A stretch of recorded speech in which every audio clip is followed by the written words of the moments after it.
Hello students, welcome back to Sapphire Blue Chem Spark. இன்னைக்கு செஷன்ல நாம some basic concepts of chemistry அதில் இருந்து stoichiometric calculations அதை பற்றி டிஸ்கஸ் பண்ண போறோம். ப்ரீவியஸ் செஷன்ல லிமிட்டிங் ரியேஜென்ட்டை ஒரு கெமிக்கல் ரியாக்ஷன் வழியா எப்படி நாம கால்குலேஷன் பேசிஸ்ல கண்டுபிடிக்கிறது அப்படின்றதையும் டிஸ்கஸ் பண்ணோம். இன்னைக்கு நாம ஸ்டாய்கியோமெட்ரிக் கால்குலேஷன் பார்க்கலாம். ஸ்டாய்கியோமெட்ரினா என்ன? ஸ்டாய்கியோமெட்ரி அப்படின்றது ரியாக்டன்ட்டுக்கும் ப்ராடக்ட்டுக்கும் இடையில இருக்கக்கூடிய ரிலேஷனை சொல்றது. ரிலேஷன் அப்படின்னா அதை மோல்ஸ் வழியாகவும் சொல்லலாம், அல்லது அமௌண்ட் ஆஃப் த சப்ஸ்டன்சஸ் அவங்க வழியாகவும் சொல்லலாம், அல்லது வால்யூம் பேஸ்டாகவும் சொல்லலாம். இப்போ நமக்கு கொடுத்துருக்கிற கெமிக்கல் ரியாக்ஷனோட இன்ஃபர்மேஷன் தெரியணும். For example 10 gram of calcium carbonate is heated அப்படின்னு மட்டும்தான் கொடுத்துருப்பாங்க. அப்போ அந்த சப்ஸ்டன்ஸை ஹீட் பண்ணுற போது அதுலேருந்து என்னென்ன ப்ராடக்ட் வரும் அப்படின்ற நாலெட்ஜ் நமக்கு இருந்தாதான் அந்த கெமிக்கல் ரியாக்ஷனை நாம் எழுத முடியும். தென் அதுக்கு தகுந்தா போல நம்ம கால்குலேஷன்ஸை கொண்டுட்டு போக முடியும். ஸோ அப்போ நம்ம கொடுத்துருக்கக்கூடிய டேட்டாவை ஒரு கெமிக்கல் ரியாக்ஷனாக ரெப்ரசன்ட் பண்ணி ரியாக்டன்ட்டுக்கும் ப்ராடக்ட்டுக்கும் இடையில எந்த மாதிரியான குவான்டிடேட்டிவ் ரிலேஷன்ஷிப் இருக்குன்றத ஐடென்டிஃபை பண்ணணும். So let us find stoichiometry refers to the quantitative relationship between the reactant and the product. So chemical reaction எழுதணும், reactantையும் ப்ராடக்டையும் கம்பேர் பண்ணணும். அந்த reactant ப்ராடக்டை மோல்ஸ் பேசிஸ்ல தான் நம்ம ஃபர்ஸ்ட் கம்பேர் பண்ணுவோம். ஏன்னா நாம கெமிக்கல் ரியாக்ஷனை பேலன்ஸ் பண்ணணும். மோல்ஸ் பேசிஸ்ல கம்பேர் பண்ண பின்னால தென் அவங்களோட கரஸ்பாண்டிங் மோலார் மாஸ் என்ன அப்படின்றத கண்டுபிடிப்போம். அதுக்கப்புறமா எத்தனை அமௌண்ட் ஆஃப் சப்ஸ்டன்சஸ்க்கு எந்த ரியாக்டன்ட் அல்லது எந்த ப்ராடக்ட் ஃபார்ம் ஆகுது அல்லது எந்த ரியாக்டன்ட் தேவைப்படுது அப்படின்றத எடுத்துட்டு போவோம். ஸோ இதுல it is quite useful in calculating the amount of the reactant required. கரெக்டுங்களா? அல்லது the amount of the product formed in the chemical process. ஒரு கெமிக்கல் ப்ராசஸ் நடக்கிற போது இந்த நாலெட்ஜை பேஸ் பண்ணி எவ்வளோ ரியாக்டன்ட் தேவைப்படுது அல்லது எவ்வளோ ப்ராடக்ட் ஃபார்ம் ஆயிருக்கு அதை நாம கண்டுபிடிக்கலாம். தென் இந்த கால்குலேஷன்ஸை நாம போடணும்னா கண்டிப்பா நமக்கு கெமிக்கல் ஈக்குவேஷன் பத்தின நாலெட்ஜ் இருக்கணும். அப்பதான் நம்மளால ஸ்டாய்கியோமெட்ரிக் கால்குலேஷன்ஸை போட முடியும். ஓகே, ஸோ இங்க எந்த மாதிரியான மெத்தட்ஸ் எல்லாம் யூஸ் பண்ணி ஸ்டாய்கியோமெட்ரிக் ப்ராப்ளமை சால்வ் பண்ணலாம் அப்படின்னா the first method is mass calculation. இந்த கால்குலேஷன்ல பார்த்தோம்னா நமக்கு ஆக்சுவலா ஃபார் எக்ஸாம்பிள் கார்பன் ஆக்சிஜன்ல பர்ன் ஆகி கார்பன் டை ஆக்சைடை கொடுக்குதுன்னு தெரியும். அப்ப கார்பன்ற போது அது கிராஃபைட்டா இருக்கலாம் அல்லது ஏதோ ஒரு அல்லோட்ரோப்பாவும் இருக்கலாம். தென் ஆக்சிஜன் அப்படின்றப்போ அது மாலிகுலர் ஆக்சிஜன். அப்போ ஒரு மோல் கார்பன் ஒரு மோல் ஆக்சிஜனோட சேர்ந்து ஒரு மோல் கார்பன் டை ஆக்சைடை கொடுக்குதுன்றத கண்டுபிடிச்சிருவோம். இது நமக்கு நம்பர் ஆஃப் மோல். பட் அவங்க என்ன கேட்டிருப்பாங்க? மாஸ்ல கேட்டிருப்பாங்க. மாஸ்ல கார்பன் டை ஆக்சைடு ப்ரொடியூஸ் ஆகுதா அல்லது ஆக்சிஜன் தேவைப்படுதான்னு கேட்பாங்க. அப்போ நாம என்ன பண்ணணும்னா எந்த ரியாக்டன்ட்டையும் எந்த ப்ராடக்டையும் ரிலேட் பண்றாங்களோ அவங்களோட மோலார் மாஸ் தெரியணும். அந்த மோலார் மாஸுக்கு கிவன் மாஸ் என்ன கேட்டிருக்காங்களோ அந்த கிவன் மாஸ் எவ்வளோ ரியாக்டன்ட்டை கொடுக்கும் அல்லது எவ்வளோ ப்ராடக்டை கொடுக்கும்னு கண்டுபிடிக்கணும். இங்க நம்ம ஒரு எக்ஸாம்பிள் எடுத்துக்கலாம். Calculate amount of oxygen produced when 10 gram of potassium chlorate is heated. அப்ப நமக்கு என்ன தெரியணும்? பொட்டாசியம் குளோரேட்டை ஹீட் பண்ணா என்னென்ன ப்ராடக்ட் வரணும் அப்படின்றது தெரியணும். பொட்டாசியம் குளோரேட்டை ஹீட் பண்ணோம்னா பொட்டாசியம் குளோரைடும் ஆக்சிஜனும் வரும். ஈக்குவேஷனை பேலன்ஸ் பண்ணணும். ஸோ ஆக்சிஜன் 3 டைம்ஸ், இங்க ஆக்சிஜன் 2 டைம்ஸ், அப்படியே கிராஸ் மல்டிப்ளை பண்ணிக்கலாம். அப்ப 3O2 இவங்க 2KClO3 ஆகிடும். அப்போ பொட்டாசியம் குளோரைட் 2 டைம்ஸ் இருக்கிறதுனால பொட்டாசியம் குளோரைடை 2ஆல மல்டிப்ளை பண்ணிடுறோம். நம்ம கிட்ட கேட்டிருக்க கொஸ்டின் என்ன? எவ்வளவு ஆக்சிஜன் ப்ரொடியூஸ் ஆகுதுன்னு தான் கேட்டிருக்காங்க. ப்ரொடியூஸ் ஆகக்கூடிய ஆக்சிஜன் ப்ராடக்ட் சைட்ல இருக்கு. Reactant potassium chloride. அப்ப நம்ம இந்த ஈக்குவேஷனை பேலன்ஸ் பண்ற போது from the chemical reaction நமக்கு என்ன தெரியுது? 2 moles of potassium chlorate gives 3 moles of oxygen. அப்ப இந்த 2 மோல்ஸ்க்கு நான் மோலார் மாஸ் கண்டுபிடிக்கணும். 1 mole of potassium chloride 122.5 gram per mole அப்படின்னா 2 moles of potassium chlorate நமக்கு 245 இருக்கும். தென் இங்க 1 மோல் ஆக்சிஜன் 32னா 3 மோல்ஸ் ஆஃப் ஆக்சிஜனை நம்ம கால்குலேட் பண்ணணும். அது நமக்கு 96 வரும். அப்ப என்ன சொல்லலாம்? 245 gram of potassium chloride 96 gram of ஆக்சிஜனை கொடுத்ததுனா then 10 gram of potassium chloride will give how much of oxygen?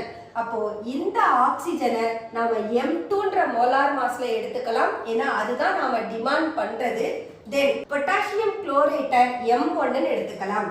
M1 amount of potassium chlorate M2 amount of oxygen கொடுத்ததுனா then the given mass of potassium chlorate will give, இதுதான் நம்மளோட relation.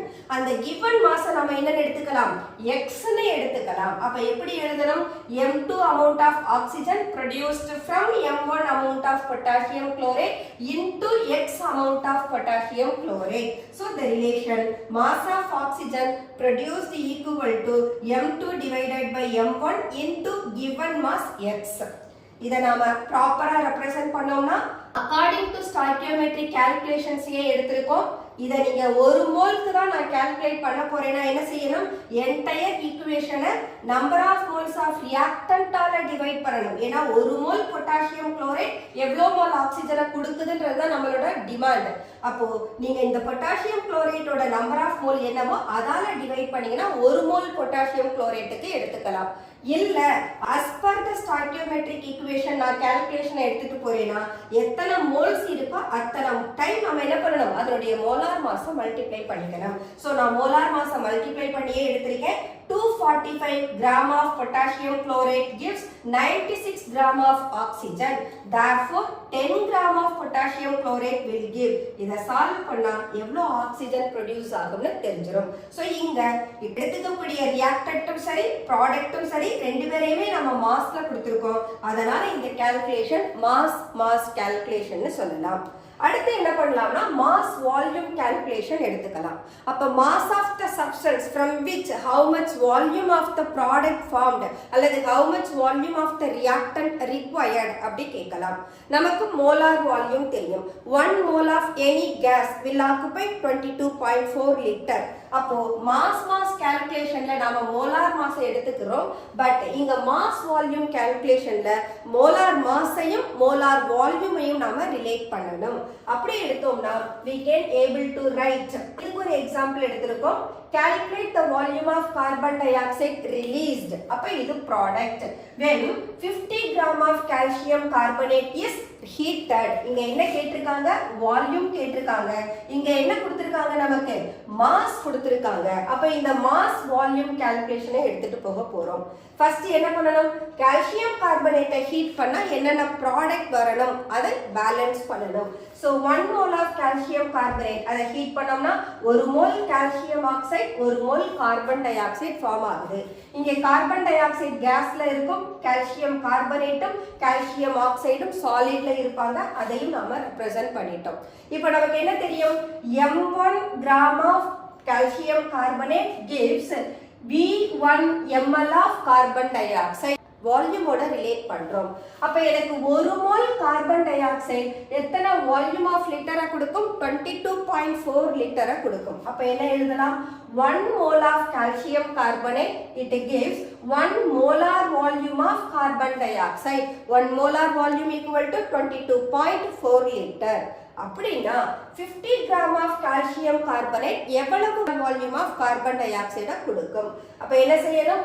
22.4 liter of carbon dioxide obtained from 100 gram of calcium carbonate. அப்ப 22.4 by 100 from which எத்தனை கிராம்க்கு calculate பண்ணணும்? 50. அப்ப இத 50 ஆல multiply பண்ணிக்கணும். இந்த கண்டிஷன் நமக்கு STP ஆ இருக்கணும். ஏன்னு கேட்டா நாம வால்யூம் யூஸ் பண்றோம். டெம்பரேச்சர், பிரஷர் ஸ்டாண்டர்டா இருக்கிற போது தான் இந்த கால்குலேஷனை எடுத்துக்கணும். அப்ப இத நம்ம ஒரு ஜெனரல் ஃபார்ம்ல ரெப்ரசன்ட் பண்ணனும்னா நமக்கு 1 molar volume that equal to 22.4 liter divided by molar mass of the substance into the required mass of the substance. இப்படி நாம எடுத்துக்கலாம். இது V liter of substance நமக்கு கொடுக்கும். So that gives the volume of the carbon dioxide produced or anything. என்ன கேக்குறாங்களோ அதனுடைய வால்யூமை எடுத்துக்கலாம். So we can represent as V liter னு கொடுத்துடலாம். இந்த கால்குலேஷன் நம்ம STP கண்டிஷன்ல போட்டிருக்கோம். அதனால ஃபார்முலா இப்படி வந்துடும். இதே ஒரு ஸ்பெசிஃபைடு டெம்பரேச்சர் ப்ரெஷர்ல கொடுத்தாங்கன்னா நாம PV ஈக்குவல் டு NRT அந்த ரிலேஷனை யூஸ் பண்ணணும். ஸோ PV ஈக்குவல் டு NRTன்ற போது நாம யாரை கால்குலேட் பண்ண போறோம்? வால்யூம் தான் கால்குலேட் பண்ண போறோம். NRT by P னு வரும். சப்போஸ் நான் ஒரு மோல் சப்ஸ்டன்ஸுக்கு கால்குலேட் பண்ண போறேன்னா N ஈக்குவல் டு 1ன்னு மாறிடும். அப்ப வால்யூம் ஈக்குவல் டு என்ன கிடைக்கும்? RT by P னு மட்டும் கிடைக்கும். தென் இங்க என்ன டெம்பரேச்சர் கொடுத்திருக்காங்க, என்ன பிரஷர் கொடுத்திருக்காங்க, அதை எடுத்துக்கணும். இந்த பிரஷரும் இந்த வால்யூமும் எந்த யூனிட்ல கொடுத்திருக்காங்க அதுக்கு தகுந்தா போல ஆர் வேல்யூவை எடுத்துக்கணும். யூசுவலா பிரஷர் அட்மாஸ்பியர்லயும் வால்யூம் லிட்டர்லயும் கொடுப்பாங்க. அப்ப ஆரோட value 0.082 litre atmosphere per mole per kelvin எடுத்துக்கலாம். தென் இங்க நமக்கு என்ன தெரியும்? இதே ஃபார்முலா தான். x divided by m1 எடுத்துக்கிறோம். xன்றது எவ்வளவு அமௌண்ட் ஆஃப் சப்ஸ்டன்ஸை ஹீட் பண்ணா என்ன வால்யூம் ஆஃப் கேஸ் வரும். ஸோ அந்த x அமௌண்ட் ஆஃப் சப்ஸ்டன்ஸ், அந்த x அமௌண்ட் ஆஃப் சப்ஸ்டன்ஸோட மோலார் மாஸ் எவ்வளவு? m1. So volume of the gas produced is equal to this relation, அதாவது x by m1 into RT by P னு வந்துரும். ஏன்னா இந்த RT by P temperature pressure மாறுற போது வால்யூம் ஆஃப் கேஸ் ப்ரொடியூஸ்ட் அதுவும் மாறிடும். நமக்கு ஸ்டாண்டர்ட் டெம்பரேச்சர் பிரஷர்ல மட்டும்தான் 22.4 லிட்டர் ஆஃப் கேசஸ் ஃபார்ம் ஆகும் அல்லது ரிக்வயர் ஆகும். இங்க டெம்பரேச்சர் பிரஷர் மாறினதுன்னா வால்யூம் ஆஃப் சப்ஸ்டன்சஸ் ரிக்வயர்ட் அல்லது ப்ரொடியூஸ்ட் மாறும். ஸோ இந்த 22.4 லிட்டருக்கு பதிலா இந்த டேர்மை இன்ட்ரடியூஸ் பண்ணணும். That's all mass volume calculation. The next one volume calculation. அப்போ நமக்கு reactant நமக்கு டிமாண்ட் பண்ற ரெண்டு பேருமே எப்படி இருப்பாங்க? லிட்டர்ல எடுப்பாங்க. So லிட்டர்ல எடுக்கிறோம் அப்படின்னா 1 mole of any gases will occupy 1 second 22.4 liter. அப்போ இதுக்கு நாம எக்ஸாம்பிள் எடுக்கலாம். Calculate the volume of oxygen required when 11.2 liter of sulfur dioxide is oxidized. So அப்போ இங்க சல்ஃபர் டை ஆக்சைடு ஆக்சிடைஸ் ஆனால் என்ன ப்ராடக்ட் வரும் அதை பற்றின நாலேஜ் இருக்கணும். சல்ஃபர் டை ஆக்சைடு ஆக்சிடைஸ் ஆனால் சல்ஃபர் ட்ரை ஆக்சைடை கொடுப்பாங்க. ஸோ ஈக்குவேஷனை பேலன்ஸ் பண்ணுறோம். 2SO2 plus O2 gives 2SO3. So 2 volume of SO2 require 1 volume of oxygen but produces 2 volumes of sulfur trioxide. அப்படினா என்ன சொல்லலாம்?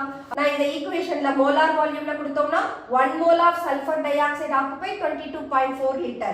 இங்க எனக்கு 2 moles இருக்கு. அப்ப 2 into 22.4 liter of sulfur dioxide requires 22.4 liter of oxygen. Okay, அப்படி நான் எவ்வளவு amount of sulphur dioxide demand பண்றோம்? 11.2 லிட்டர். அப்ப 11.2 litre of sulphur dioxide எவ்வளவு ஆக்சிஜன் தேவைப்படும்? இதுதான் क्वेश्चन. அப்ப நாம என்ன எழுதலாம்? Volume of oxygen required equal to 2 into 22.4 liter of sulfur dioxide to which 22.4 liter of oxygen is required. Therefore, for 11.2 liter of sulfur dioxide, so 22.4 liter of oxygen by 2 into 22.4 liter of sulfur dioxide into required amount. Solve பண்ணீங்கன்னா மேல இருக்கக்கூடிய demand பண்றவங்கள V2 ன்னு எடுத்துக்கிறோம். Reactant அதனுடைய வால்யூமை V1 ன்னு எடுத்துக்கிறோம். So இங்க எப்படி நாம M1 M2 ன்னு எடுத்தோமோ அதே போல இங்க வால்யூமை எடுத்துக்கலாம். இவங்கள V2 ன்னு எடுத்துக்கலாம், இவங்கள V1 ன்னு எடுத்துக்கலாம். அப்ப V2 volume of oxygen required for V1 volume of sulphur டை ஆக்சைடுனா then given volume of sulphur டை ஆக்சைடுக்கு எவ்வளவு ஆக்சிஜன் தேவைப்படும் அதை இந்த ரிலேஷன்ல கொடுத்தோம். So V2 litre by V1 litre into X litre. இந்த Xன்றது யாரு? கேட்டிருக்கக்கூடிய வால்யூம் இருக்கும். ஓகே, சோ இந்த ரிலேஷன்ல நீங்க பாத்தீங்கன்னா एक्चुअली இத நம்ம சால்வ் பண்ணோம்னு வெச்சுக்கங்க. 11.2 divided by 2 அப்ப இதுல 50% தான் நமக்கு தேவைப்படும். அப்ப 5.6 லிட்டர் ஆக்சிஜன் இஸ் required. அதே இந்த ரிலேஷனை நீங்க பாத்தீங்கன்னா 2 volume of sulfur dioxide it gives 2 volume of sulfur trioxide. அப்ப என்ன சொல்லலாம்? 5.6 liter oxygen 11.2 litre sulphur dioxide react பண்ணா எவ்வளவு volume of sulphur trioxide form ஆகும்? 11.2 லிட்டர் சல்ஃபர் ட்ரைஆக்சைடு ஃபார்ம் ஆகும். ஏன்னா இவங்களுடைய நம்பர் ஆஃப் மோல்ஸ் சேமா இருக்கு. அப்ப வால்யூம் ஆஃப் சப்ஸ்டன்சஸ் எப்படி இருக்கும்? சேமா இருக்கும். That's all volume calculation. இது ஒரு பார்ட் ஆஃப் ஸ்டாய்கியோமெட்ரிக் கால்குலேஷன். அடுத்த calculation based on equivalent concept. Equivalent concept அப்படின்ற போது எவ்வளவு கிராம் ஈக்குவலன்ஸ் ஆஃப் ரியாக்டன்ட் ஒரு ரியாக்ஷன்ல இன்வால்வ் ஆகுறாங்களோ அதே அளவு கிராம் ஈக்குவலன்ஸ் ஆஃப் ப்ராடக்ட் நமக்கு ஃபார்ம் ஆகும். இதுதான் equivalent concept. See that the number of gram equivalents of each reactant reacted. ஒவ்வொரு ரியாக்டன்ட்டும் எத்தனை கிராம் ஈக்குவலன்ட் ரியாக்ட் ஆகுறாங்களோ will remain the same. அதோட அமௌண்ட் எப்படி இருக்கும்? சேமா இருக்கும். and the same number of gram equivalents of each product will be formed. so gram equivalent of reactant is equal to என்னவா மாறுது? gram equivalent of product னு மாறுது. கிராம் ஈக்குவலன்ட்னா என்ன? weight of the substance அதனுடைய ஈக்குவலன்ட் வெயிட்டால டிவைட் பண்ணோம்னா அதுக்கு பேரு gram equivalent. இதுக்கு ஒரு எக்ஸாம்பிள் எடுத்துக்கிட்டோம்னா ஈத்தேனை கம்பஷன் பண்ணோம்னா நமக்கு என்ன ஃபார்ம் ஆகும்ன்றதுதான் question. So ethane plus oxygen it gives இவங்க கம்ப்ளீட்டா கார்பன் டை ஆக்சைடு ஆவாங்க, ஹைட்ரஜன் வாட்டரா மாறும். இந்த நாலேஜ் நமக்கு இருக்கணும். இப்போ ஈக்குவேஷனை பேலன்ஸ் பண்ணணும். 1 mole of ethane that gives 2 moles of carbon dioxide and 3 moles of water. ஈக்குவேஷனை பேலன்ஸ் பண்ணீங்கன்னா ஆக்சிஜன் 7/2 mole னு கிடைக்கும். அல்லது இந்த என்டையர் ஈக்குவேஷனை என்ன பண்ணிக்கலாம்? நாம 2 ஆல மல்டிப்ளை பண்ணோம்னா 2C2H6 plus 7O2 gives 4CO2 plus 6H2O னு கிடைக்கும். நாம கிராம் ஈக்குவலன்ட்ன்றதுனால நான் 7/2 ஆக்சிஜனை எடுத்துக்கிட்டேன். இப்போ நாம என்ன சொன்னோம்? number of gram equivalents of reactant will remain the same with the number of gram equivalent of product னு சொல்லிட்டோம். அப்ப எப்படி கண்டிஷன் எழுதணும்? number of gram equivalents of ethane is equal to number of gram equivalents of product. so number of gram equivalent அப்படிங்கறதை எப்படி எழுதலாம்? mass of substance in gram divided by equivalent mass of the substance. அப்போ இங்க ரெண்டு பேருமே ஈக்குவல்ன்ற போது இந்த டேர்மை நாம என்ன பண்ணலாம்? ரியாக்டன்ட்டுக்கும் ப்ராடக்ட்டுக்கும் ஈக்குவேட் பண்ணலாம். so weight divided by equivalent weight of ethane equal to weight divided by equivalent weight of carbon dioxide. so this is what based on equivalent concept. okay, இப்போ equivalent weight னா என்ன? அந்த ஒரு क्वेश्चन வரும். Equivalent wait அப்படின்றது ஒரு சப்ஸ்டன்ஸோட molar மாஸை அதனுடைய n ஃபேக்டரால divide பண்ணோம்னா நமக்கு ஈக்குவலன்ட் வெயிட் கிடைக்கும். n ஃபேக்டர் அப்படின்றது அந்த சப்ஸ்டன்ஸோட வேலன்சியா இருக்கலாம், அல்லது ஒரு ஆசிடா இருந்தா ரீப்ளேசபிள் ஹைட்ரஜனா இருக்கலாம், பேஸா இருந்ததுன்னா ரீப்ளேசபிள் OH குரூப்பா இருக்கலாம், ஒரு ஆக்சிடைசிங் ஏஜென்ட்னா எலக்ட்ரான் டிரான்ஸ்ஃபரை வச்சு சொல்லலாம். அதே மாதிரி டிஃபரண்ட் டேர்ம்ஸ் ஆஃப் சப்ஸ்டன்சஸ்க்கு டிஃபரண்ட் டேர்ம்ஸ் ஆஃப் நம்ம ஈக்குவலன்ட் வெயிட் சொல்லலாம். பட் ஈக்குவலன்ட் வெயிட் அப்படின்றத எப்படி நம்ம டிஃபைன் பண்ணுவோம் அப்படின்னா ஒரு particular amount of substance 1.008 gram of hydrogen displace பண்ணணும். இது ஹைட்ரஜனா இருந்தா. ஆக்சிஜனா இருந்தா 8 parts by mass of oxygen கூட கம்பைன் ஆகணும். Equivalent weight. சோ ஈக்குவலன்ட் வெயிட்னா இப்பதான் சொன்னோம், இந்த கம்பைன் ஆகிறது அல்லது டிஸ்பிளேஸ் ஆகிறது இந்த ப்ராசஸ் ஒரு கெமிக்கல் ரியாக்ஷன்ல டைரக்டாவும் இன்வால்வ் ஆகலாம் அல்லது இன்டைரக்டாவும் இன்வால்வ் ஆகலாம். so equivalent weight define பண்ணனும்னா we have to take equivalent weight of a substance is defined as the number of parts by weight of each. இந்த சப்ஸ்டன்ஸோட number of parts by weight that will combine with or displace. ஒன்னு அந்த அடுத்த சப்ஸ்டன்ஸோட combine ஆகலாம் அல்லது displays ஆகலாம். அந்த process டைரக்டாவும் இருக்கலாம் அல்லது இன்டைரக்டாவும் இருக்கலாம். அப்ப இந்த கம்பைன் ஆகுறவங்க அல்லது டிஸ்பிளேஸ் ஆகுறவங்க யாரு அப்படின்னு சொன்னா either 1.008 parts by weight of hydrogen or 8 parts by weight of oxygen or 35.5 parts by weight of chlorine. அல்லது ஹைட்ரஜன், ஆக்சிஜன், குளோரின் இவங்களே எல்லா ரியாக்ஷன்லயும் வர மாட்டாங்க. சம்டைம்ஸ் இவங்களை தவிர வேற எலமெண்ட்டும் வரலாம். அப்படி வந்தாங்கன்னா are the equivalent parts by weight of another element. இதுதான் equivalent weight ஓட definition. ஓகே, இந்த equivalent weight ஆக்சுவலா எப்படி இருக்கும்னா இந்த equivalent weight கான்ஸ்டன்ட்டா இருக்காது. It depends on the reaction in which it takes place. So equivalent weight of a substance depends on the reaction in which they take place. எந்த மாதிரியான ரியாக்ஷன்ல அவங்க involve ஆகுறாங்களோ ரியாக்ஷனை பொறுத்து தான் அந்த சப்ஸ்டன்ஸோட equivalent weight இருக்கும். அடுத்தது இந்த equivalent weightக்கு பாத்தீங்கன்னா it has no unit. ஏன்னா இது ஒரு ரிலேட்டிவ் மாஸ். அப்ப இதனுடைய குவாண்டிட்டி ரிலேட்டிவ் குவாண்டிட்டியா இருக்கிறதுனால ஈக்குவலன்ட் வெயிட்க்கு யூனிட் கிடையாது. தென் சப்போஸ் இந்த ஈக்குவலன்ட் வெயிட் நீங்க கிராம்ல எக்ஸ்பிரஸ் பண்ணீங்கன்னா then the equivalent weight is said to be gram equivalent weight. அடுத்தது n factor அப்படின்னா என்ன? இந்த n factor தெரிஞ்சாதான் உங்களால equivalent weight கண்டுபிடிக்க முடியும். அப்ப n factor-ஐ எப்படி டிஃபைன் பண்ணலாம்னா equivalent weight is the ratio of atomic weight or molecular weight. எலமெண்டா இருந்தாங்கன்னா அட்டாமிக் வெயிட்டை எடுத்துக்கணும், காம்பவுண்டா இருந்தாங்கன்னா மாலிகுலர் வெயிட்டை எடுத்துக்கணும். அப்ப ஈக்குவலன்ட் வெயிட் அப்படின்றது ரேஷியோ ஆஃப் அட்டாமிக் வெயிட்டுக்கும் ஒரு ஃபேக்டருக்கும் உள்ள ரேஷியோ. அந்த ஃபேக்டரை தான் நாம என்னன்னு சொல்றோம்? n ஃபேக்டர் அப்படின்னு சொல்றோம். அப்ப equivalent weight E is equal to atomic weight அல்லது molecular weight by n factor. சரி, இது ஈக்குவலன்ட் வெயிட்டுக்கான எக்ஸ்பிரஷன். இப்போ நமக்கு தேவை கிராம் ஈக்குவலன்ட் வெயிட்னா என்ன? This is equivalent weight of a substance. ஒரு சப்ஸ்டன்ஸோட ஈக்குவலன்ட் வெயிட்டை கண்டுபிடிக்கணும்னா நம்ம அந்த சப்ஸ்டன்ஸோட அட்டாமிக் வெயிட் அல்லது மாலிகுலர் வெயிட்டை n ஃபேக்டரால டிவைட் பண்ணோம்னா நமக்கு ஈக்குவலன்ட் வெயிட் கிடைச்சிரும். அடுத்து கிராம் ஈக்குவலன்ஸ் வேணும் அல்லது number of equivalents of solute கண்டுபிடிக்கணும். சொல்யூட்டை நாம ஒரு சப்ஸ்டன்ஸை நாம சொல்யூட்டா கன்சிடர் பண்ணோம்னா அந்த சொல்யூட்டுக்கு நம்பர் ஆஃப் ஈக்குவலன்ஸ் கால்குலேட் பண்ணணும். அப்ப என்ன சொல்லிருக்கோம்? இங்க weight by equivalent weight தான் equivalence of solute னு previous topicல discuss பண்ணோம். அப்ப equivalence of solute வேணும்னா அந்த solute-ஓட weight அதனுடைய equivalent weight ஆல divide பண்ணோம்னா நமக்கு number of equivalence of solute வரும். இங்க equivalent weight equal to என்னன்னு கண்டுபிடிச்சிருக்கோம்? atomic weight அல்லது molecular weight divided by n factor னு கொடுத்திருக்கோம். அப்ப இந்த equivalent weightக்கு பதிலா இந்த ஃபார்முலாவை சப்ஸ்டிட்யூட் பண்ணலாம். அப்ப இந்த molecular weight அல்லது atomic weight m னு எடுத்துக்கலாம், இந்த n factor n னு எடுத்துக்கலாம். அப்ப weight of the substance divided by m by n னு கொடுத்துடலாம். அப்ப இங்க W by M equal to நமக்கு என்னன்னு மாறிடும்? number of moles னு மாறுமா?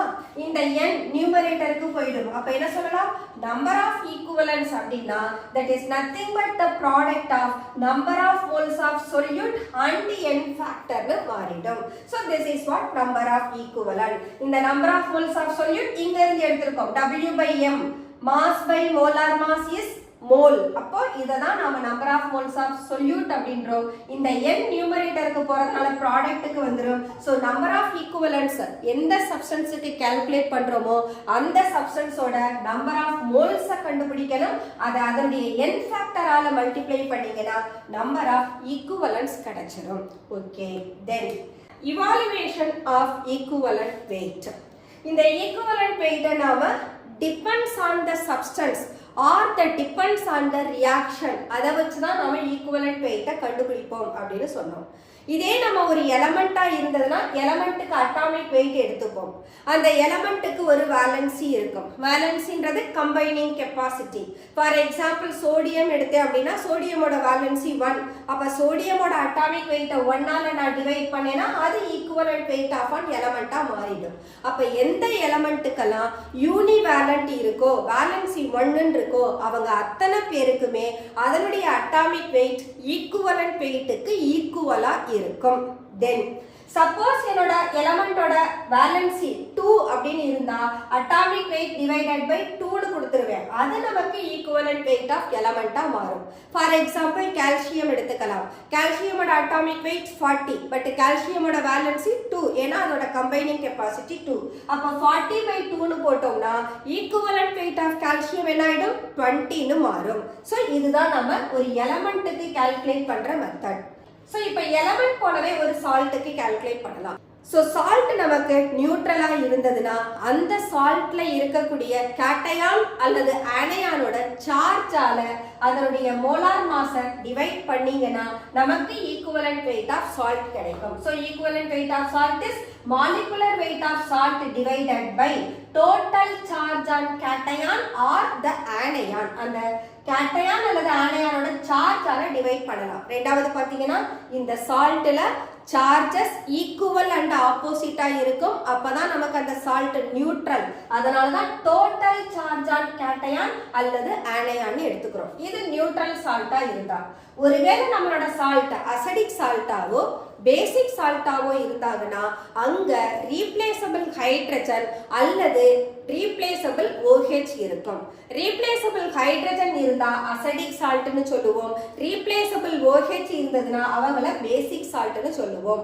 அந்த டைம்ல இந்த சால்ட்டோட மோலார் மாஸை ரீப்ளேசபிள் ஹைட்ரஜன் அல்லது நம்பர் ஆஃப் ரீப்ளேசபிள் OH ஆல டிவைட் பண்ணா நமக்கு equivalent weight of acidic salt கிடைக்கும். So molecular weight divided by number of replaceable hydrogen in case of acidic salt அல்லது பேசிக் சால்ட்டா இருந்தா molecular weight divided by number of replaceable OH னு கொடுத்துருவோம். இப்போ ஒரு அசிடிக் சால்ட்டுக்கு எக்ஸாம்பிள் எடுக்கிறோம்னா we can take sodium hydrogen carbonate எடுக்கலாம். அப்ப சோடியம் ஹைட்ரஜன் கார்பனேட்டோட மோலார் மாஸை எத்தனை ரீப்ளேசபிள் ஹைட்ரஜன் வச்சிருக்கு? ஒரே ஒரு ஹைட்ரஜன். அப்போ மோலார் மாஸை 1ஆல டிவைட் பண்ணா அது இந்த சோடியம் ஹைட்ரஜன் கார்பனேட்டோட ஈக்குவலன்ட் மாஸா மாறும். இதே போல ஒரு ஹைட்ராக்சில் காம்பவுண்ட் எடுத்துக்கலாம். ஃபார் எக்ஸாம்பிள் MgOHCl னு எடுத்துப்போம். இதுல பாருங்க ரீப்ளேசபிள் ஹைட்ராக்சில் குரூப் ஒன்லி 1. இந்த காம்பவுண்டோட மோலார் மாஸை ரீப்ளேசபிள் ஹைட்ராக்சில் குரூப்பால டிவைட் பண்ணோம்னா அது இந்த சப்ஸ்டன்ஸோட ஈக்குவலன்ட் வெயிட் ஆஃப் பேசிக் சால்ட்டா இருக்கும். ஓகே, இப்போ அடுத்து வாங்க ராடிகல்ஸ். ராடிகல்ஸ்னா என்ன? Any species carrying the charge. Ammonium is a radical that carries a positive charge. Carbonate is a radical that carries -2 charge. Sulfate is a radical that carries -2 charge. அப்ப radical அப்படின்னா group of atoms that bear a particular charge. அததான் நாம radicals னு சொல்லுவோம். அப்ப அந்த radicalsக்கு நீங்க formula weight கண்டுபிடிக்கணும். ஏன்னா அவங்க எல்லாம் ions ஆ இருப்பாங்க. அப்ப formula weight of ion divided by அதனுடைய charge. For example ammonium ion எடுத்துக்கிட்டோம்னா அம்மோனியம் அயான் NH4 பிளஸ் இதனுடைய சார்ஜ் எவ்வளவு? ஒன்லி 1. அப்ப அம்மோனியம்க்கு நீங்க ஃபார்முலா வெயிட் கண்டுபிடிச்சீங்கன்னா 14 plus 4 18 கிடைக்கும். அப்ப 18/1 that is what the equivalent weight of radical னு மாறும். Then equivalent weight of oxidizing agent. Oxidizing agent actually reduce ஆவாங்க. reduce ஆகிறவங்க எலக்ட்ரானை கெயின் பண்ணுவாங்க. அப்ப என்ன பண்ணணும்? அந்த ஆக்சிடைசிங் ஏஜென்ட்டோட மோலார் மாஸை நம்பர் ஆஃப் எலக்ட்ரான் கெயின்ட் அதால டிவைட் பண்ணீங்கன்னா equivalent weight of oxidising agent கிடைக்கும். So molecular weight of oxidising agent divided by number of electron gained by only 1 molecule. இங்க ஒரு மாலிகுலுக்கு தான் கால்குலேட் பண்ணணும். ஸோ ஒரு மாலிகுல் அப்படின்னா சப்போஸ் அங்க ஈக்குவேஷனை பேலன்ஸ் பண்ற போது அவங்க 2 times 3 times கூட இருக்கலாம். பட் நாம கால்குலேட் பண்ற மாலிகுலுக்கு தான் எடுத்துக்கணும். So for example நான் பொட்டாசியம் பெர்மாங்கனேட் எடுக்கிறேன்னு வச்சுக்கோங்க. ஒரு பொட்டாசியம் பெர்மாங்கனேட் ஆக்சிடைஸ் ஆற போது Mn2+ கொடுக்கும். மாங்கனீஸ் +7 ஸ்டேட்ல இருந்து +2 ஸ்டேட்டுக்கு போகுது. அப்ப ஒரு மாங்கனீஸ் கெயின் பண்ற எலக்ட்ரான் 5. அப்ப பொட்டாசியம் பெர்மாங்கனேட்டோட மோலார் மாஸை 5 ஆல டிவைட் பண்ணா நமக்கு equivalent weight of potassium permanganate கிடைக்கும். அதே போல equivalent weight of reducing agent எடுக்கிறோம். ரெடியூசிங் ஏஜென்ட் என்னவாங்க? ஆக்சிடைஸ் ஆவாங்க. அப்ப ரெடியூசிங் ஏஜென்ட்டோட மோலார் மாஸை எத்தனை எலக்ட்ரான் அது லூஸ் பண்ணுதோ அதால டிவைட் பண்ணோம்னா equivalent weight of reducing agent கிடைக்கும். இங்கேயும் நம்பர் ஆஃப் எலக்ட்ரான் லாஸ்ட் ஒரு மாலிகுலுக்கு தான் நாம கால்குலேட் பண்ணணும். ஓகே, இது இல்லாம நமக்கு ஆசிட்ஸ் அண்ட் பேசஸ் இருக்காங்க. ஆசிட்ஸ் பேசஸோட கால்குலேஷன் அசிடிக் சால்ட் பேசிக் சால்ட் போலவே வரும். ஒரு ஆசிடா இருந்தா ரீப்ளேசபிள் ஹைட்ரஜன் இருக்கும். சோ ஒரு ஆசிட்ல இருக்கக்கூடிய நம்பர் ஆஃப் ரீப்ளேசபிள் ஹைட்ரஜனை பேசிசிட்டி ஆஃப் an ஆசிட்னு சொல்லுவோம். ஸோ இங்க நம்ம கால்குலேட் பண்ண மாதிரியே equivalent weight of an acid கண்டுபிடிக்கலாம். ஆசிட் அப்படின்ற போது அதுக்கு பேசிசிட்டி ஆஃப் an acid சொல்லணும். பேசிசிட்டி ஆஃப் an acid அப்படின்றது ஆக்சுவலா number of replaceable hydrogen ion புரோட்டானா கொடுக்கறவங்க. அதே போல ஈக்குவலன்ட் வெயிட் ஆஃப் பேஸ்னா அதனுடைய மாலிகுலர் வெயிட்டை அசிடிட்டி ஆஃப் a பேஸ்ல போடணும். அசிடிட்டி ஆஃப் a பேஸ்னா நம்பர் ஆஃப் ரீப்ளேசபிள் OH மைனஸா இருக்கும். ஸோ இதை தான் நம்ம அசிடிட்டி அல்லது பேசிசிட்டின்னு சொல்றோம். இப்போ பேசிசிட்டி ஆஃப் an acid அப்படின்னா ஒரு மோல் ஆஃப் ஆசிட் எத்தனை மோல்ஸ் ஆஃப் பேஸ் கூட கம்பைன் ஆகும். அதே அசிடிட்டி ஆஃப் a பேஸ் அப்படின்னு சொன்னா ஒரு மோல் ஆஃப் பேஸ் எத்தனை மோல்ஸ் ஆஃப் ஆசிடோட கம்பைன் ஆகும். அததான் நாம basicity of an acid acidity of a பேஸ்னு சொல்றோம். For example sodium hydroxide HCl எடுத்துக்கங்க. It has only one replaceable OH. HCl has only one replaceable hydrogen. அப்ப ஒரு மோல் சோடியம் ஹைட்ராக்சைடு ஒரு மோல் HCl ஓட ரியாக்ட் பண்ணுது. அப்ப இவங்களோட பேசிசிட்டியும் சரி அசிடிட்டியும் சரி 1ன்னு மாறிடும். இதே சோடியம் ஹைட்ராக்சைடு சல்ஃபியூரிக் ஆசிடோட ரியாக்ட் பண்ணாங்கன்னா 2 சீரிஸ் ஆஃப் சால்ட்ட கொடுக்கும். ஒன்னு NaHSO4 இன்னொருத்தர் Na2SO4. அப்ப சல்ஃபியூரிக் ஆசிட்ல 2 ரீப்ளேசபிள் ஹைட்ரஜன் இருக்கு. அப்ப பேசிசிட்டி ஆஃப் an acid என்ன 2ன்னு மாறும். அப்ப சல்ஃபியூரிக் ஆசிடோட மோலார் மாஸை 2ஆல டிவைட் பண்ணணும். இதே சோடியம் ஹைட்ராக்சைட நீங்க பாஸ்பாரிக் ஆசிடோட போட்டீங்கன்னா பாஸ்பாரிக் ஆசிட்ல எத்தனை ஹைட்ரஜன் இருக்காங்க 3. அப்ப எத்தனை சால்ட் வரும் NaH2PO4 Na2HPO4 then Na3PO4. அப்ப எத்தனை சால்ட் ஃபார்ம் ஆகுது 3 டைப்ஸ் ஆஃப் சால்ட் கொடுக்குது. அப்போ இந்த ஆசிடோட பேசிசிட்டி என்னவா இருக்கும் 3ஆ இருக்கும். அப்ப இதோட மோலார் மாஸை 3ஆல டிவைட் பண்ணணும். அப்படிதான் நம்ம சொல்றது ஒரு ஆசிட் எத்தனை மோல்ஸ் ஆஃப் பேஸ் கூட கம்பைன் ஆகுதோ அது பேசிசிட்டி ஆஃப் an acid. அதே போல ஒரு பேஸ் எத்தனை மோல்ஸ் ஆஃப் ஆசிடோட கம்பைன் ஆகுதோ அது அதனுடைய அசிடிட்டி ஆஃப் a பேஸ்னு இருக்கும். இதுக்கு ஜஸ்ட் எக்ஸாம்பிள் கொடுத்திருக்கோம். Sulphuric acid calcium hydroxide. Calcium hydroxide acidity 2 because 2 replaceable OH. சல்ஃபியூரிக் ஆசிடோட பேசிசிட்டி 2 ஏனா 2 replaceable hydrogen. Similarly ஆர்த்தோபாஸ்பாரிக் ஆசிட்ல 3 replaceable hydrogen. அப்ப இதனுடைய பேசிசிட்டி 3 ஆ இருக்கும். அலுமினியம் ஹைட்ராக்சைடுல இருக்கக்கூடிய replaceable hydroxyl 3. அப்ப இதனுடைய அசிடிட்டி நமக்கு 3 ஆ இருக்கும். சோ ஆசிட் பேஸ்க்கு இப்படி தான் நாம ஈக்குவலன்ட் மாஸ் கண்டுபிடிக்கணும். So that's all evaluation of equivalent weight. The next one, determination of equivalent weight of metal. So just now நம்ம definition for equivalent weight பார்த்தோம்.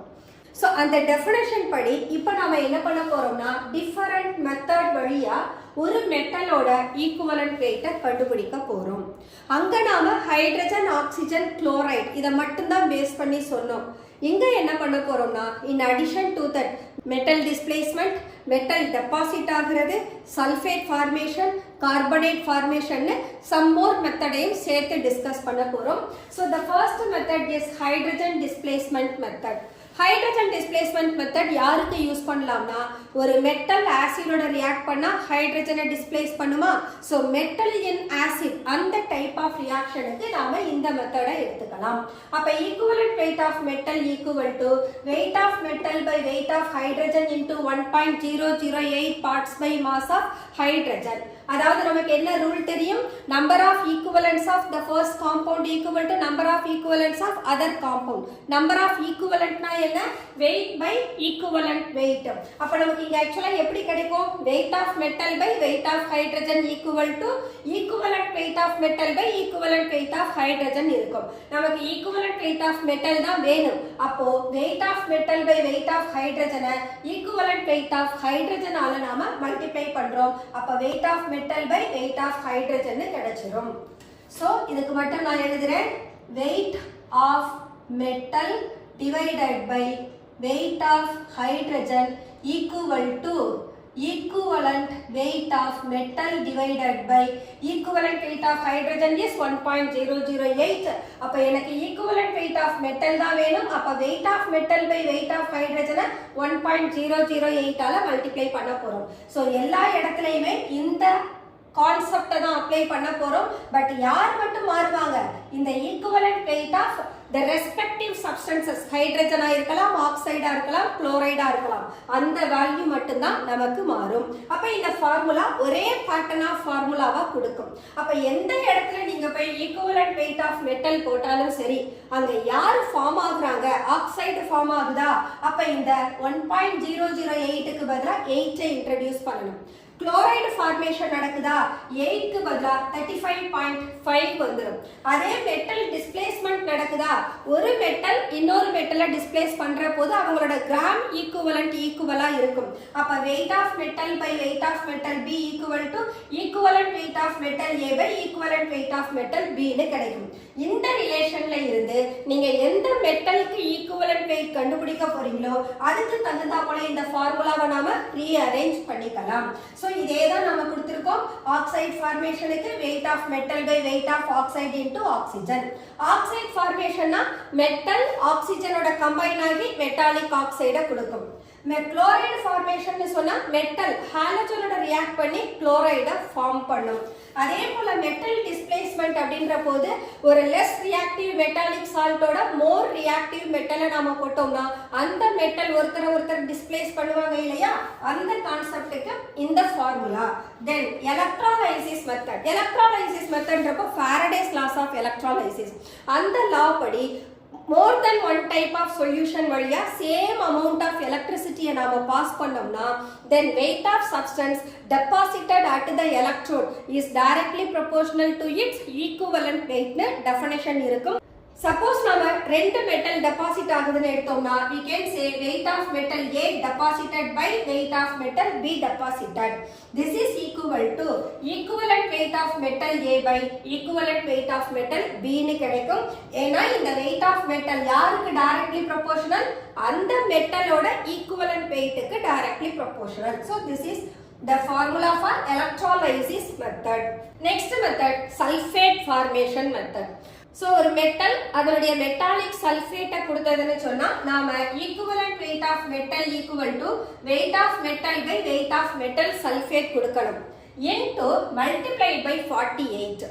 இந்த 48 எப்படி வந்ததுன்னு சொன்னா சல்ஃபியூரிக் ஆசிட் இருக்காங்க இல்லையா, இந்த சல்ஃபியூரிக் ஆசிடோட மோலார் மாஸ் நமக்கு 98. So இந்த sulphuric acid it is a dibasic acid, இதனுடைய மொத்த மோலார் மாஸ் பாத்தீங்கன்னா 98. அப்ப நான் சல்ஃபேட்டுக்கு மட்டும் தான் எடுக்கிறேனா எனக்கு என்ன கிடைக்கும், சல்ஃபேட் அயான் கிடைக்கும். சோ அப்ப இந்த 98ல இருந்து நான் 2 யூனிட் லெஸ் பண்ணேனா இதனுடைய மாஸ் எவ்வளவா கிடைக்கும், 96 னு கிடைக்கும். பட் இதோட வேலன்சி எவ்வளவு, 2. Charge of the ion is 2. அப்ப 96 2 ஆல நம்ம டிவைட் பண்ணோம்னா கிடைக்கிறது தான் 48. அப்ப இந்த 48ன்றது equivalent mass of sulphate ion, அதனால 48 ஆல மல்டிப்ளை பண்றோம்.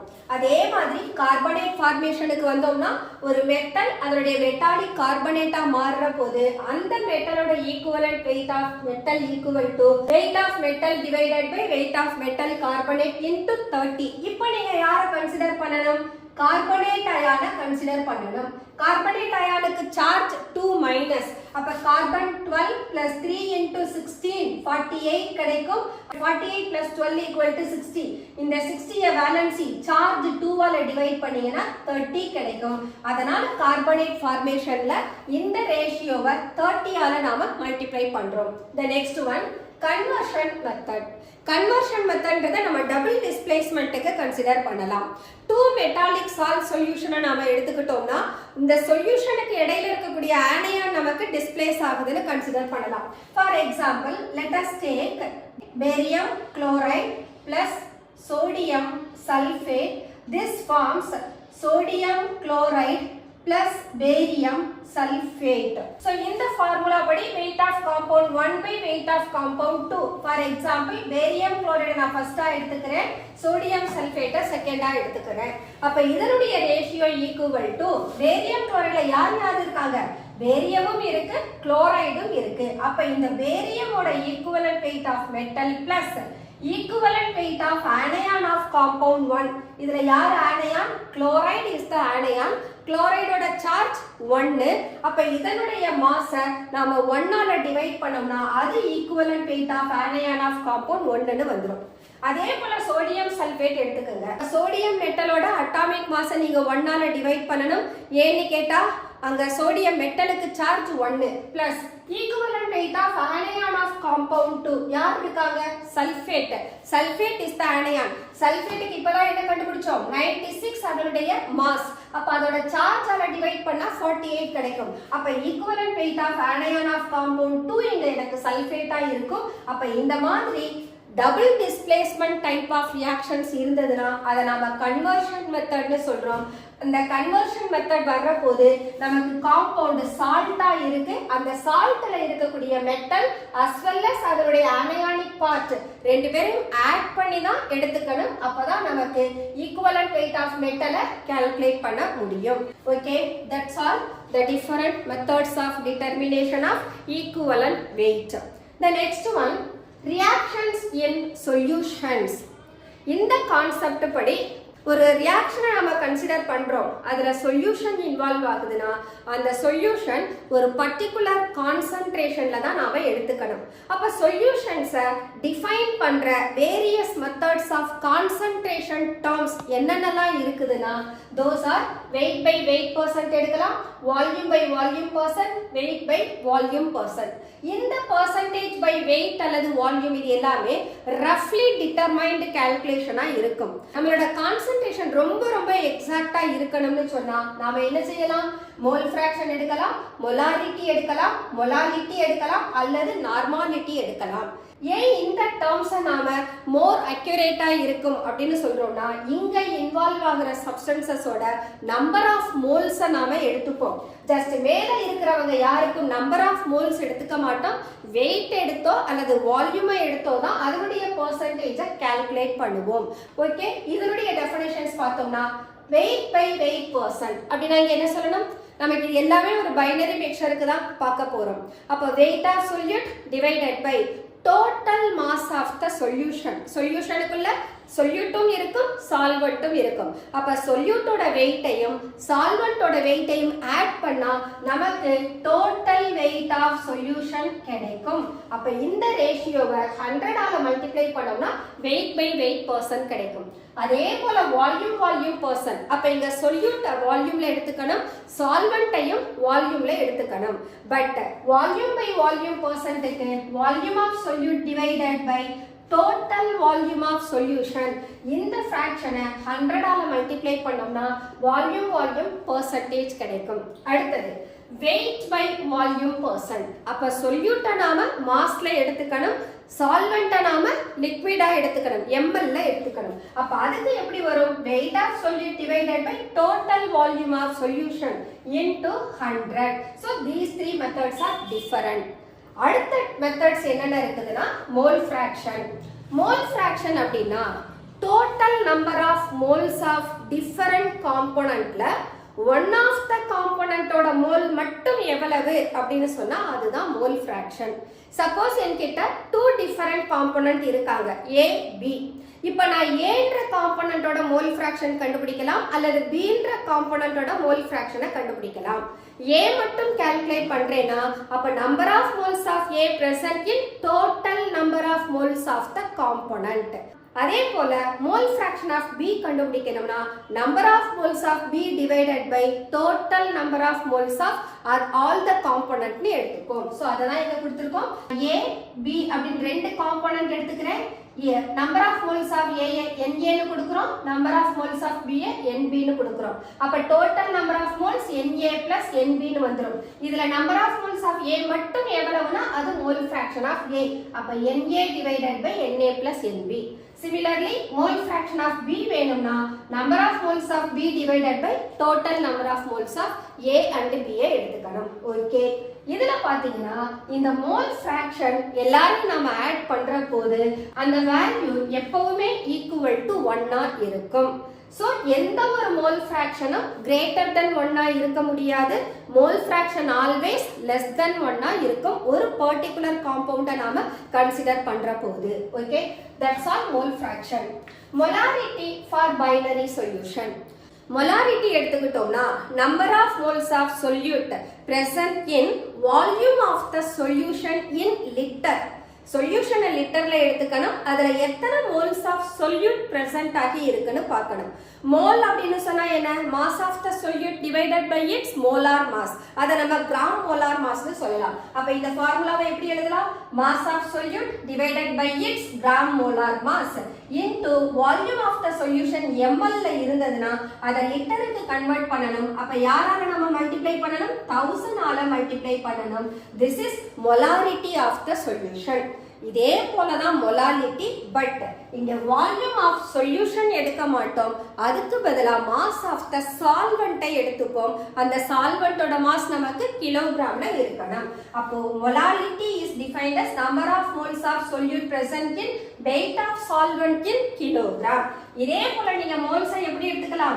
மாஸ் பை மோலார் மாஸ்னு எடுத்துக்கலாம். அப்ப mass by gram molar mass into weight in கிராமா இருந்ததுன்னா இதை கிலோகிராமுக்கு கன்வெர்ட் பண்ண 1000 ஆல மல்டிப்ளை பண்ணிக்கணும். The next one, normality.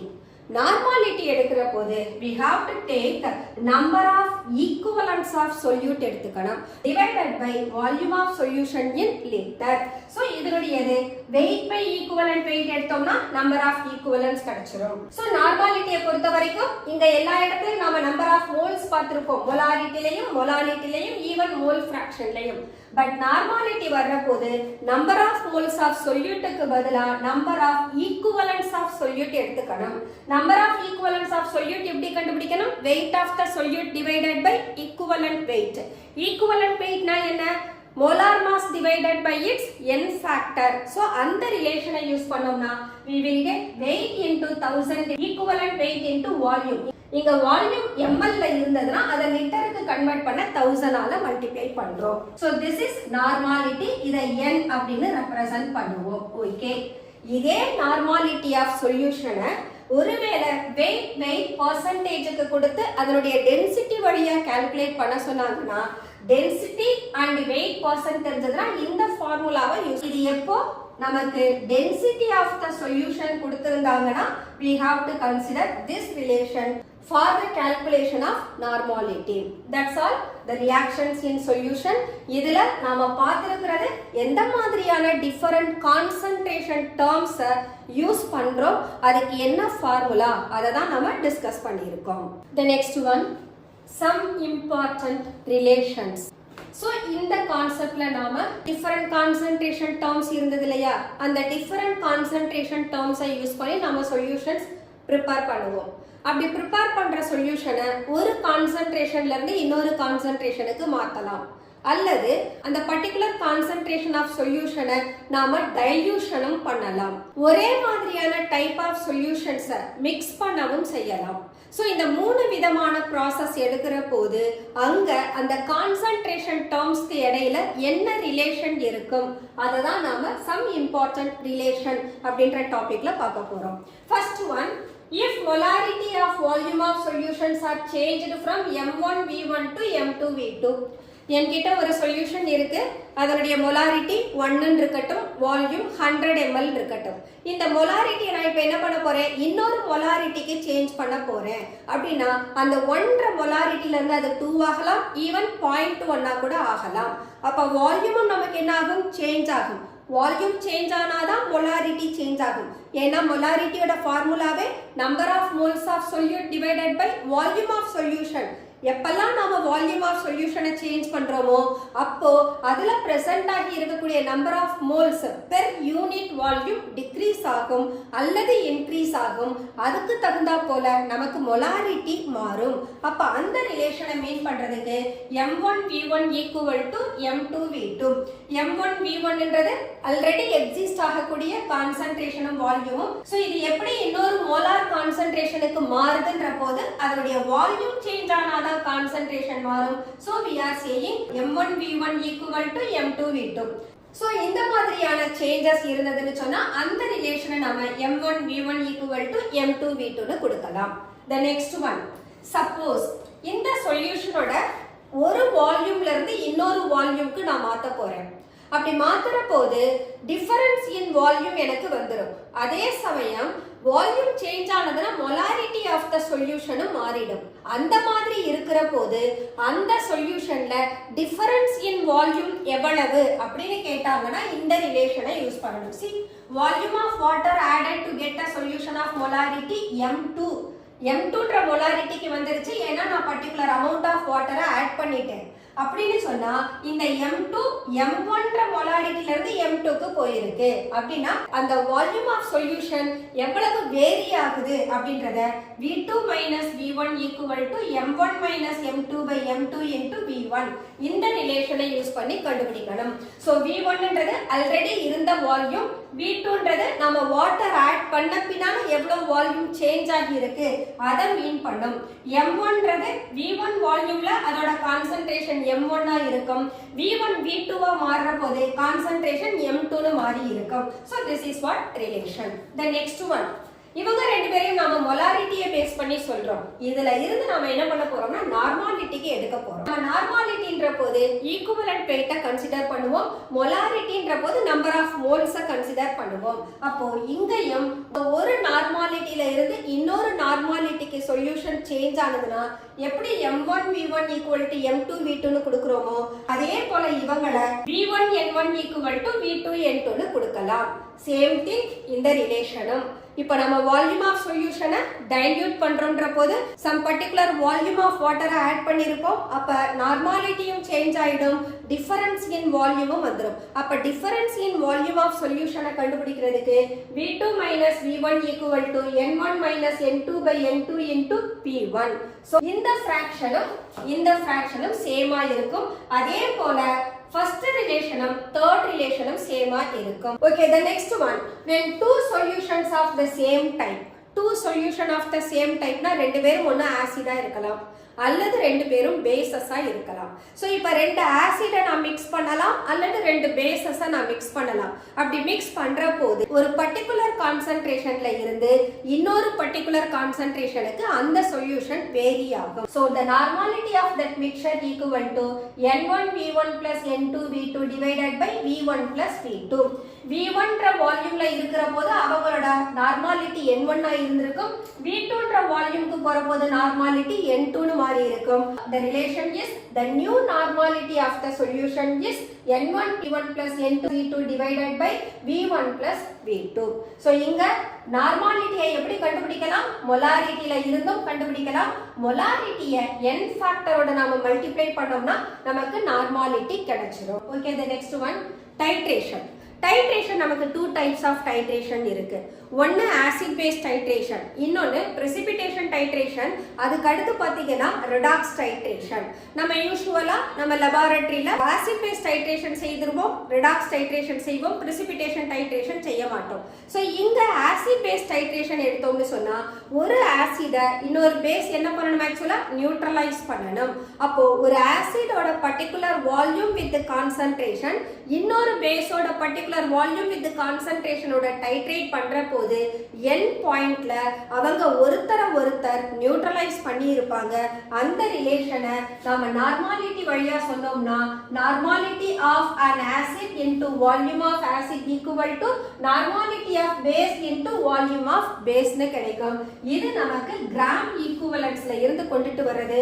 So gram equivalent equal to normality into volume னு எடுத்துக்கலாம். Then law of equivalence னா என்ன? So according to law of equivalence, reactant எத்தனை equivalence அந்த reactionல consume ஆகுறாங்களோ same amount of equivalence of product நமக்கு form ஆயிடும். அப்ப equivalence of reactant is always equal to equivalence of product னு கிடைக்கும். அததான் நாம law of equivalence னு சொல்றோம். So actually இது ஒரு redox reaction. So Na2S2O3 Na2S4O6 ஆ மாறுறாங்க. இங்க அயோடின் 0 ல இருந்து என்ன ஆகுது? -1 ஆ மாறுது. So this is an redox reaction. அப்ப இந்த redox reactionல reactant நமக்கு சோடியம் தயோசல்பேட்டும் அயோடினும், அதே போல இந்த பக்கம் ப்ராடக்ட் யார் இருக்காங்க? Na2S4O6 உம் சோடியம் அயோடைடும். According to law of equivalence என்ன? So equivalence of reactant is always equal to equivalence of product. அப்ப reactant ஓட equivalence ப்ராடக்டோட ஈக்குவலன்ஸுக்கு ஈக்குவலா இருக்கணும். அப்ப எழுதணும்னா equivalence of Na2S2O3 equal to equivalence of iodine, that is equal to equivalence of sodium iodide equal to equivalence of Na2S4O6. This is what law of equivalence. So இந்த law படி at the end of the reaction அத நாம end point னு சொல்லுவோம். at the end point of the titrationல பார்த்தோம்னா so அந்த volume of reactants நாம consider பண்ற போது அங்க same amount of equivalence of both the reactant present ஆகி இருக்கும்.